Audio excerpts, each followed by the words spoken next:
Welcome. You are here for the deep dive.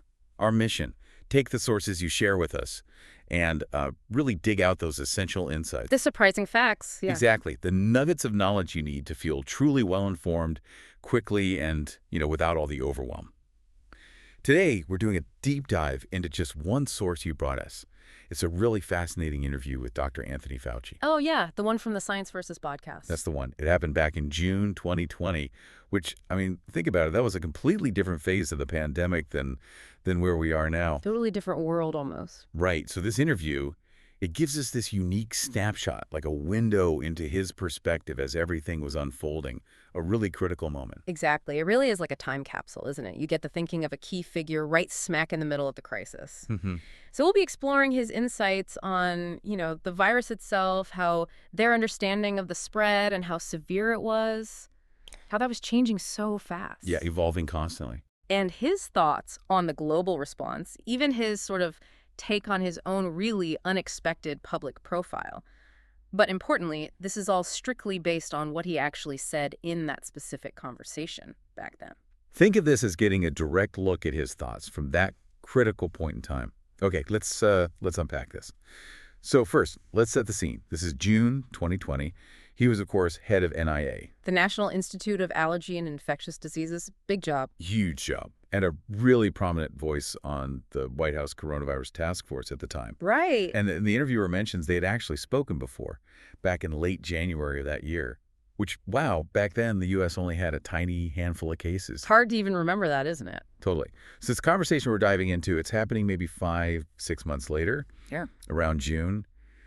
And the numbers they're talking about by then are just staggering. Yeah, completely different scale. And, you get this little human moment right at the start, before the heavy stuff. Oh, yeah.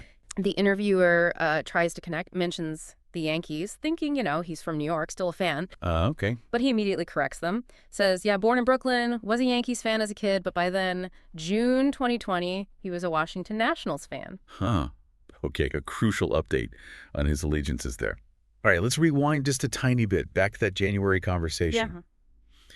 When he was asked early on if he was worried about this new virus, he had that famous quote, didn't he? I don't worry, I either get prepared or I do something about it.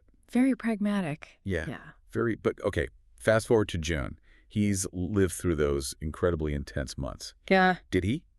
Did he admit to a moment where maybe that pragmatism gave way to, actual concern, worry? Well, he's very careful with his words. He says he prefers not to tag emotional responses. That's how he put it. Okay. But he did say, yes, there was a point where he felt considerable concern. Considerable concern. What triggered that? What was the turning point for him? He points specifically to the moment when community spread became, well, undeniable, really clear. Meaning cases that weren't linked to travel. Exactly. That moment when cases weren't just, people who had traveled from China or maybe Europe. They couldn't trace the source easily anymore. They were just cropping up here in the U.S. Precisely.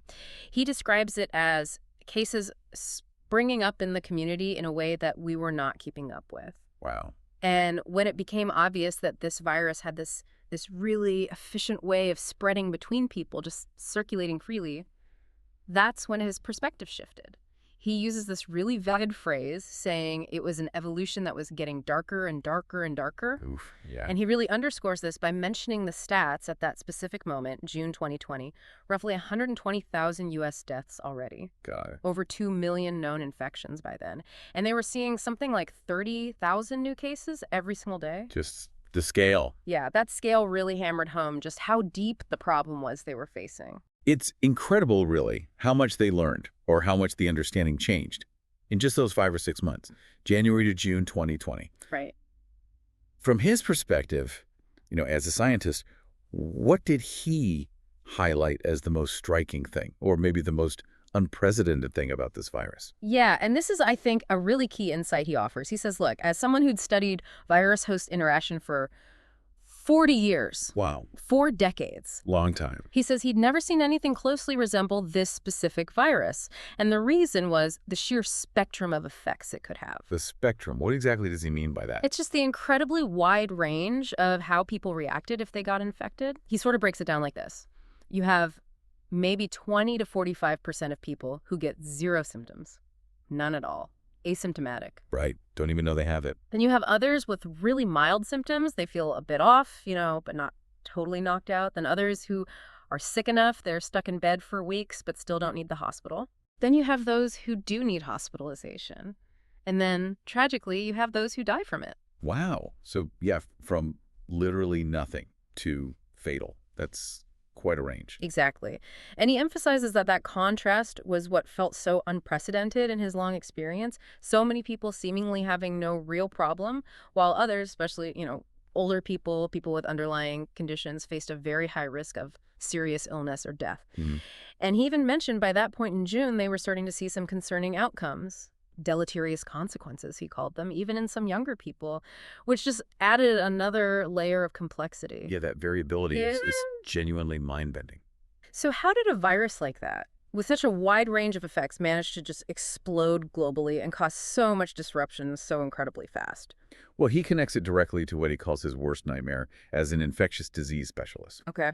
It's basically a convergence, a coming together of several really dangerous factors all at once. He identifies 4 specific things about COVID-19 that created what he actually termed the perfect storm. The perfect storm. Okay, what were the 4 ingredients? All right. First, it was a brand new virus, one that had just recently jumped species, probably from an animal, maybe through another animal host, into humans. Right, novel virus. Second, because it was new, humans had absolutely zero prior experience with it. No baseline immunity in the entire population. Zip. Okay, totally susceptible. Third, it turned out to be highly, highly transmissible between humans, mostly, respiratory spread. Coughing, sneezing, talking. It spreads easily. Got it. And fourth, and this is the kicker, it had a considerable degree of morbidity and mortality, meaning it made a significant number of people very sick, and it caused a significant number of deaths. Now, he was saying that other big outbreaks he dealt with before only had some of those characteristics, but not all 4 together. Precisely. That's his key point. He contrasts it with, say, H5N1, the bird flu. Right. That jumped species, yes. And it had incredibly high mortality if you got it directly from a bird. But crucially, it was very inefficient at spreading from person to person. Okay, so high danger, low spread between humans. Exactly. Or think about the 2009 H1N1 swine flu. That spread like wildfire, human to human, super fast. I remember that. But for most people, it had very low virulence, very low mortality. It wasn't nearly as severe for the vast majority. So high spread, low danger generally. Right. But COVID-19, he stresses, it had all 4 characteristics firing at once. The novelty, the lack of immunity, the high transmissibility, and the significant severity. That deadly combo, in his view, is why it just thrust itself on our planet, as he put it, and led to those massive shutdowns. Which brings us right to that incredibly difficult phase of trying to respond. He talked about the central challenge then, June 2020, being this almost impossible balancing act, didn't he? Yes, absolutely. This core dilemma. How do you keep cases down, try to control the spread, while also trying to navigate back towards, some degree of normality for society, for the economy? Yeah, because the shutdowns themselves had huge costs. He fully acknowledges that. The immense stress of shutting down huge parts of the world, the economic fallout, the mental health impacts, the other health issues maybe getting neglected because of lockdowns, it was this constant precarious effort to find some kind of balance. And the interviewer really pushed him on that point, right?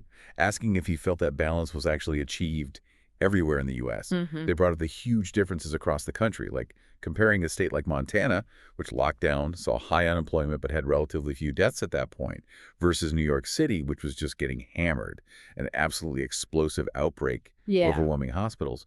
Did Montana need that same level of lockdown? Yeah, and he readily agreed. The U.S. is a gigantic country, his words, with extraordinary differences. Right. Comparing NYC to a small town in Wyoming or San Francisco to Des Moines, totally different realities. Right. He absolutely acknowledges the virus hit regions very differently. Places like New York got hit incredibly hard, explosively early on, before people really understood what was happening. And they had factors like crowded subways, he mentioned, seeing that growing up, that just fuel spread.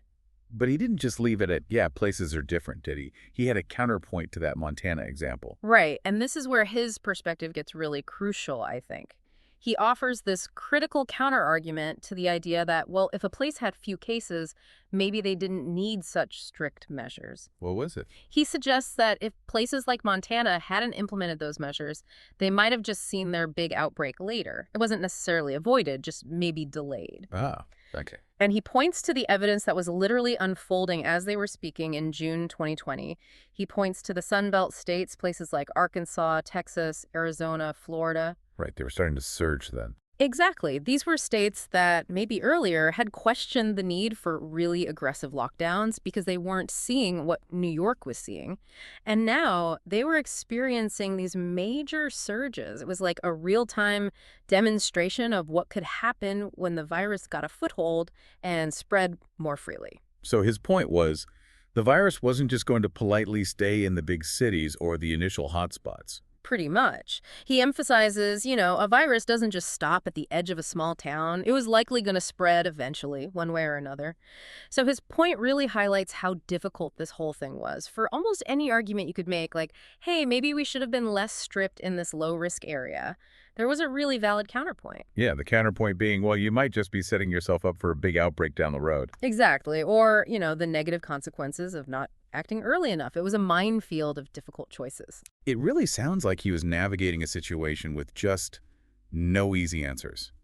Every path had major downsides. So looking back from that specific point in June 2020, using his retrospectoscope, as the interviewer called it, what did he say he might have done differently? Well, he was careful again. He framed his answer very specifically around his primary role, which was focused on developing countermeasures, vaccines, treatments. Okay, so from that angle. From that angle, he lays out this incredibly rapid timeline. He says, look, the genetic sequence of the virus, public on January 10th. Wow, okay. He called a meeting about starting vaccine work on the 11th. They actually began development on January 15th, and the first phase 1 trial started just 62 days after they got the sequence. That is incredibly fast. It really is.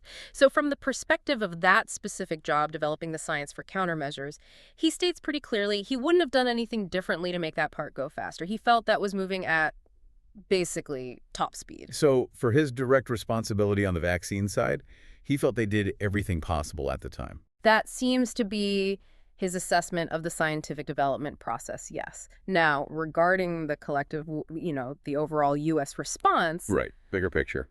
He did acknowledge, it certainly would have been better, much better, to have had way more tests available much earlier on. That was a clear deficiency. Okay, testing was a big one. And he also notes, look, the shutdowns, however painful, clearly worked to slow the spread. They mitigated things.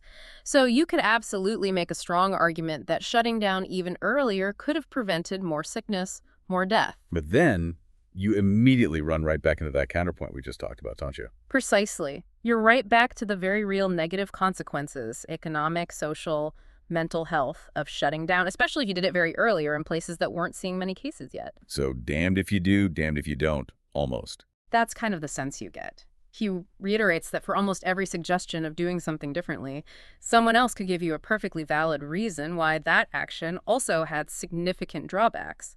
It leads him to sort of joke, that if you were trying to do a good job in that kind of role, you probably made both sides angry at you every single day. Wow. Yeah, that really captures the intense pressure cooker he must have been in. Okay, one last thing they discussed was this whole phenomenon happening around him at the time. This Fauci mania. Oh, yeah, the merchandise, the Facebook groups. Right. People calling him America's doctor, all that stuff. Yeah. What was his take on becoming this unexpected public icon? He pretty quickly dismisses it, in a way. Says it has nothing to do with the real Tony Fauci. He says, I know who I am, and it's not that stuff. So he saw it as totally separate from him, the person. Like, not really about him. Yes, but interestingly, he didn't seem to totally dismiss why it might be happening. He offered an interpretation. He interpreted that whole phenomenon as representing something people were desperately looking for in that moment of crisis. Things like consistency, truth, relying on evidence, transparency. Things they felt they weren't getting elsewhere, maybe? Perhaps. He believed he somehow became a representative of that concept. So in his mind, it wasn't actually about him, Tony Fauci, the individual. It was about what he symbolized to people. What he represented. Yeah, things people felt were really valuable and needed during all that uncertainty. Truth, science, making decisions based on evidence. And did he comment on how he saw that whole public reaction and the pandemic itself affecting the public's relationship with science more broadly? He did. He felt it had this really paradoxical effect, almost split down the middle. How so? On one hand, he definitely saw it showing or maybe fostering a greater love and appreciation for science among a lot of people. You know, science was suddenly front and center trying to solve this massive problem. Right. Everyone was talking about R-naughts and mRNA. Exactly. But at the very same time, he observed that the pandemic also created, or maybe just dramatically sharpened, these existing political and societal divides about the role of science, the trustworthiness of scientists in public life. So it brought science forward, but also made it more contentious. That's the paradox, he points out. It elevated science in a way that garnered real appreciation from some, but it also became this major focal point for conflict, for skepticism, for divisiveness, among others. So, okay, wrapping this up, what does this all mean? We've done this deep dive into the source you shared, this really specific snapshot of Dr. Fauci's thinking back in June 2020. We've explored the just the sheer complexity and unprecedented nature of the virus. Yeah, that whole spectrum of effects. The perfect storm of factors that let it spread so globally. The incredibly tough balancing act of trying to respond when there were no good options. And even that strange public reaction to his role. It really makes it clear, doesn't it, how fast everything was changing back then, how the understanding was evolving almost daily. Absolutely. And how those decisions had to be made in what was truly a moving target environment. Every single potential action seemed to have not just the benefits they hoped for, but also really significant, often painful downsides. You know, here's where it gets really interesting for me, Mm-hmm. thinking about his comments on balancing the lockdowns, right, across different regions. Mm-hmm. And the idea that the virus was probably going to get to those less affected places eventually anyway. And then you layer on top of that his observation about the pandemic sort of simultaneously making people appreciate science more while also deepening the divisions about science. Yeah, that tension. It really raises a big question, I think, for you listening. As you reflect back on that period, looking through the lens of this specific June 2020 interview, what stands out to you? What do you think was the single most challenging part of trying to respond to a brand new, fast-spreading threat when there was just no perfect playbook, information kept changing, and every single move was under intense scrutiny? The specific detail from this deep dive into the source you shared sticks with you the most. Thanks for joining us for this deep dive.